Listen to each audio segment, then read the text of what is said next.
Hey everyone, so I think it was about a year ago or so that I did the video of how I mounted the ladder with the standoff, which I made out of wood of course, and I said I would let you know when I built something else. Well, I finally got around to it.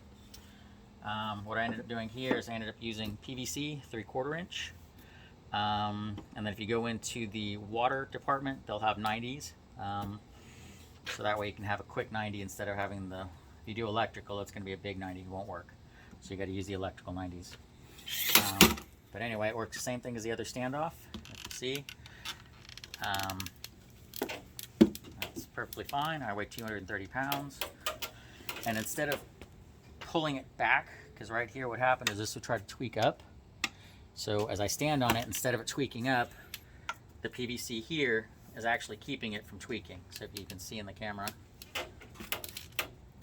see there shouldn't be any, if any, play at all. So I'm going to show you basically how I did this, and I will post links to items purchased. For example, these I purchased online. Basically they have a hinge here which allows them to fold around, and then they bolt together, and then you're allowed to put another bolt. These are used for bimini tops usually. So I got them online. I'll put the link on the bottom. So let me show you tools that were needed. Trusty dusty hammer, which my daughter gave me for Christmas.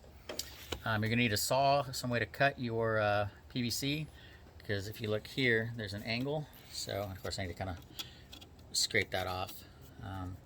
And also what I'm going to do is I'm going to buy some heat shrink to put around this, so that way it looks better. It's got a rubber coating, and in all it'll look better. And of course I'll put pictures after I get that done. I just haven't ordered the shrink tube yet.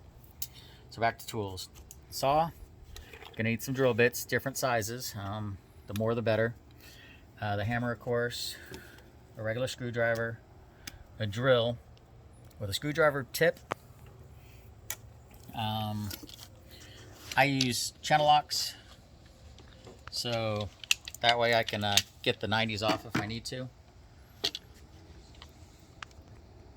And then of course I've got a vice grip. 3/4 inch PVC. I bought a whole tube for, I think it was about $8, the 3/4 inch. The 90s, they didn't have anything but the bag, which actually was good because I had extra 90s because I had problems with some. That was about $4. Of course the vise, PVC cutter, which I already had, drill bits, which I'm using to do the drilling, and I'll show that for you in a minute, tape measure, and the heat gun. So I'm going to start off real quick and showing you how I started. Bring it over here so that way kind of a little bit easier to work with. Be careful with the heat gun. It will melt your carpet. I did that over there trying to do another project that I did on here. So don't do this near the carpet. Okay? So I'm going to pull it back. Also keep in mind this is going to be hot. You're going to want to try to blow it where it goes, hits the top, and inside makes it a little bit easier to melt it. You know, downsize this a little bit, put this down. And it did not work out first run, so if it takes you a while to get it perfect, you know, we probably spent about 45 minutes just doing different pieces until we got them cut right and sized to be the way we needed. So let me go ahead and pick this up.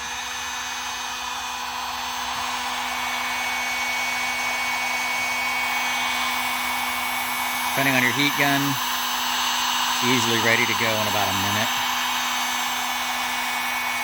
Just kind of start to see it trying to flex as you're turning it. You don't want to get too close because you don't want it to melt and burn more than what you need. Okay, we're good. So careful, the top of the heat gun is hot, so you don't want to place it anywhere near the carpet. I'm going to center it in my vise. Now if you happen to have a different size vise, any vise will do. And if you have any advice, that works too. So let's tighten this up. Now I'm not going to tighten it all the way down because I don't want to have too much space in between the width of here. Let me show you over here. And if you want to put a mark on there, you can, but you want it to fit down right in here. So if you squeeze it all the way, you'll have a lot of play. But right now it's not fully squeezed. Guess I can show you if you can kind of get in there. Okay. Like I said, you'll have to play around with it to get the perfect width on how wide you want it, but you should be able to put it in there and have no play with that piece when you're going back and forth. Okay, so back over here to this. All right, give it about a minute or so to cool off and harden. You're gonna loosen it up. Okay, comes out to a nice little flat piece. Now with mine, I probably have to get a measurement to get you an idea of where I cut it. Because every vise is going to be different. I doubt you'll have the same one. So it's 1.5 inches from the top to the end of the crease. Okay, so 1.5 inches. And what I did there is I basically just eyeballed it at the halfway mark. Put a little mark. It doesn't have to be perfect. And this is going to help me with how I'm going to cut how I'm going to make my cut. I'm going to make it from that mark to pretty much as close to the edge corner as I can. Doesn't have to be perfect. And of course, you'll have to play around with it because each one, hold on.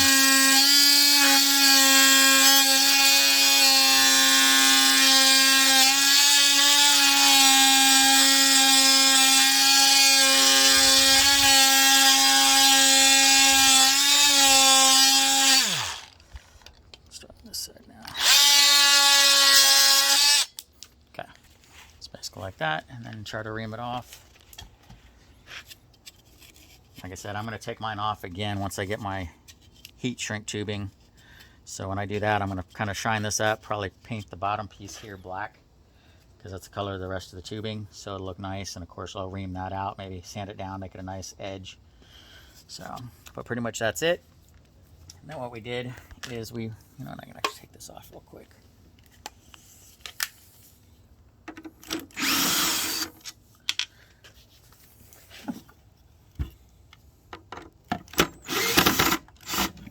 Oh, and I forgot to also mention another tool you're going to need is going to be, well, I guess I was mounting it, never mind. Okay, so it just comes off real simple. I'm thinking, and I don't know if I want to do it because I might have to start all over again, but I'm thinking about maybe making it to where it'll actually fold down.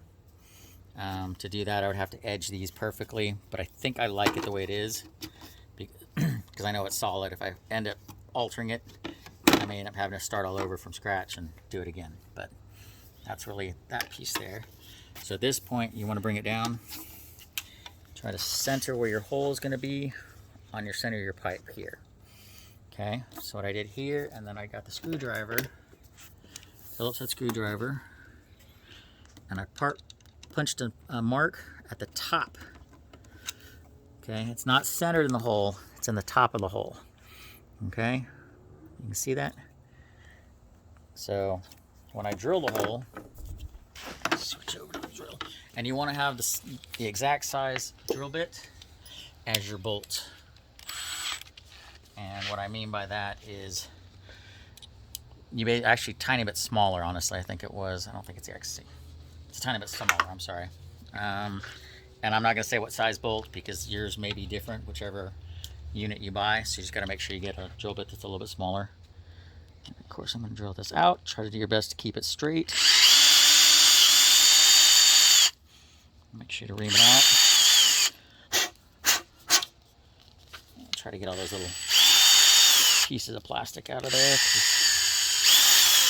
There we go. And, oops, sorry, a little bit more, sorry. Put a little coil on it so it kind of opens up a little bit better. Alright, so I take this piece and I'm going to drill the hole, screw in it first, just to get a pre-drill. So let me switch this over to the drill bit, which I put it down, and of course I misplaced it like I usually do when I'm working on things. No, you're not it, but it will work. Okay.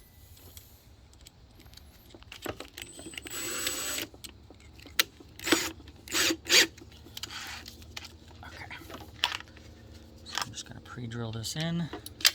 If I don't lose it first. Gravity check. Okay, sorry. I dropped the tool and couldn't find another tool, so back to where I was. Basically just drill it out, get it reamed out.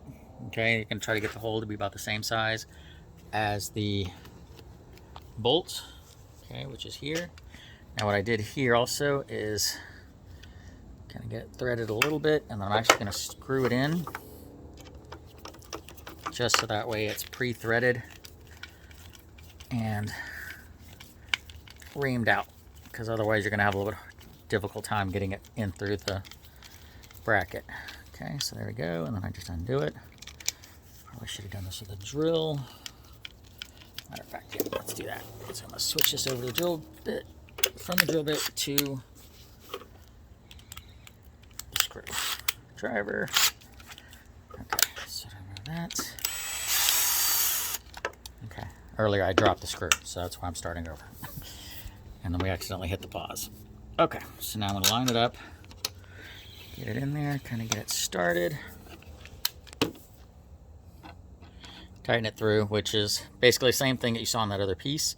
Once I do that, it'll take out all the play. I'm not going to do it because I don't want to keep screwing in and out with the bolt. But as long as you keep it a little bit above that hole, if you look there inside, it'll actually fit to where it'll stay snug and it won't move. Okay, so that's why I put the hole, when I hit it with a screwdriver, right at the top, because that way it's a little bit higher than your hole, and once you put the bolt in, it lines up real nice and solid. Okay, and then a cake course from there. All you got to do is, I basically cut it, these pieces at like, I think it was like 6 or 7 inches, just so I can test it before I put the 90s on.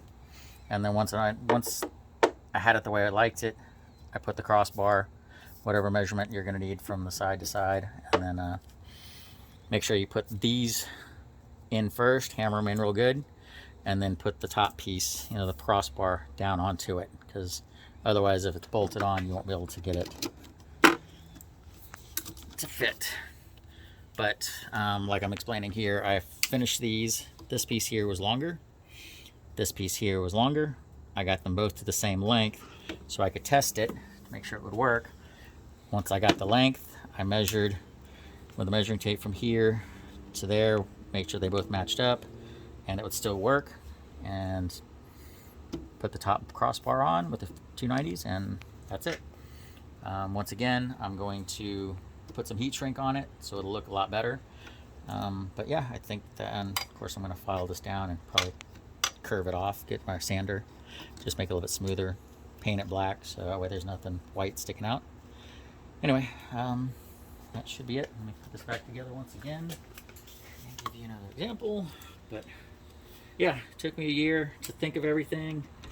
I don't know why I tend to do that, but and when you get to this point, don't use your drill, okay? Because you want to push it in without stripping. If you end up forcing it in, you get the chance of stripping out your threads, and then it's not going to work. So there we go. So, and that goes for the test piece also. When you first put this piece in, this piece here that I showed you, when I first put it in, you don't want to use the drill, because the last thing you're going to want to do is have it come apart. Cross thread, sorry. All right, where'd my other bolt go? Okay, and then this bolt goes over here. Come around you. Get that in there.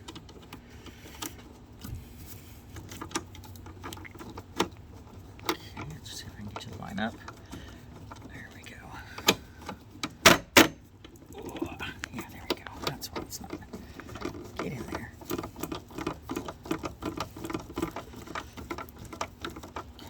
At this point, you want to kind of keep an eye, make sure you're not cross-threading. We're doing good. Now, once I put the heat shrink on it, I'm actually going to use some thread lock to make sure that these bolts don't come out when I'm on the road and on the water. Once again, there you go. Comes down here, and done deal.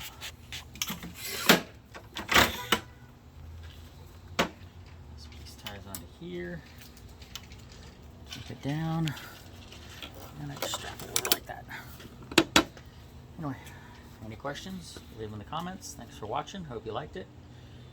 Hope it works as well for you as it did for me. Y'all take care.